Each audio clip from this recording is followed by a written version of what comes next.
Assalamualaikum warahmatullahi wabarakatuh. Kembali lagi bersama saya Miftahul Lutfi Muhammad dari perwakilan jurnalistik Manfaat Jombang, Yayasan Pondok Pesantren Mabal Ma'arif dan Anyar Jombang.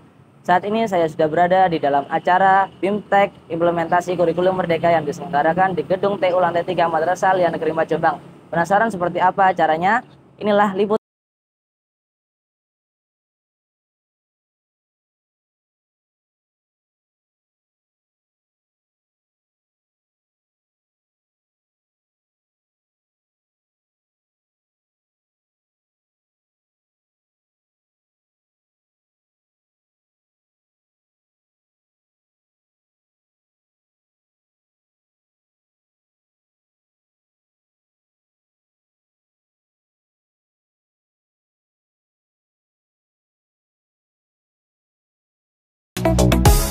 Baik, kali ini saya sudah bersama dengan Pak Kaseri dari SMA 1 Jombang. Ya.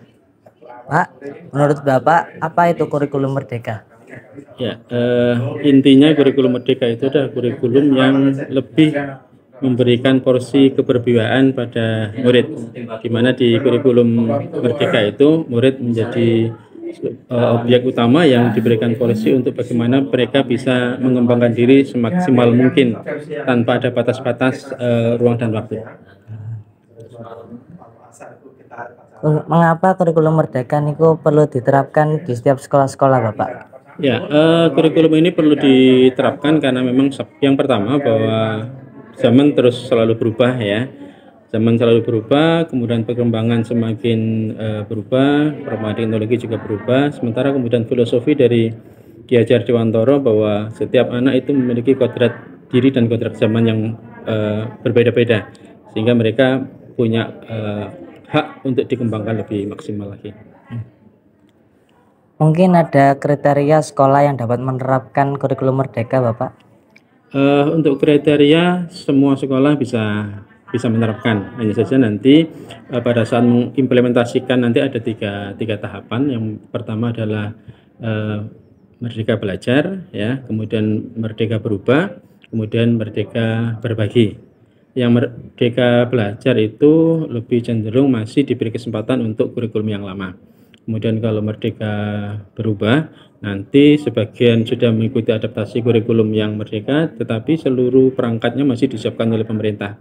Sementara nanti yang kalau sudah merdeka berbagi, maka sekolah itu wajib untuk menyusun seluruh perangkatnya secara mandiri, tidak lagi tergantung dari pemerintah. Bapak, apakah ada perubahan jam pelajaran dalam penerapan kurikulum merdeka ini? Secara umum jam pelajaran tidak terlalu banyak berubah, hanya saja yang berbeda adalah di kurikulum merdeka nanti tidak lagi ada penjurusan, ya, peminatan, tetapi ada mapel pemilihan.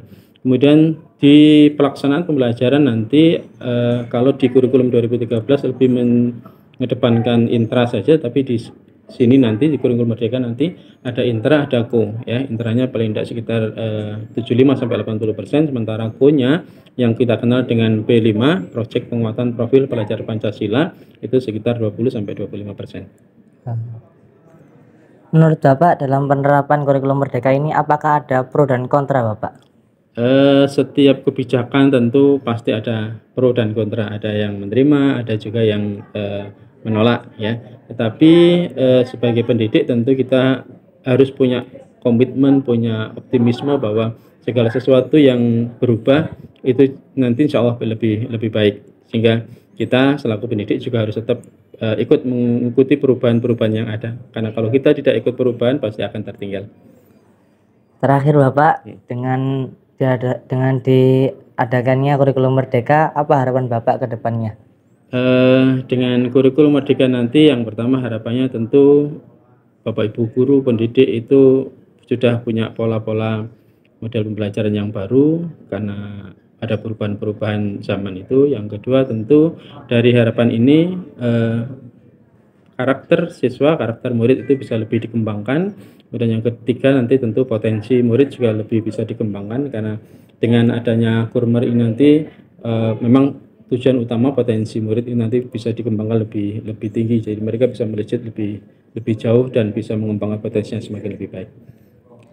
Sekian bersama Pak Kasri dari SMA 1 Jombang. Terima kasih Bapak atas waktu.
Sekian liputan dari kami, Jurnalistik Manfaat Jombang. Saya Miftahul Lutfi Muhammad bersama rekan yang bertugas Kutubus Sika Al Aulia pamit undur diri. Assalamualaikum warahmatullahi wabarakatuh.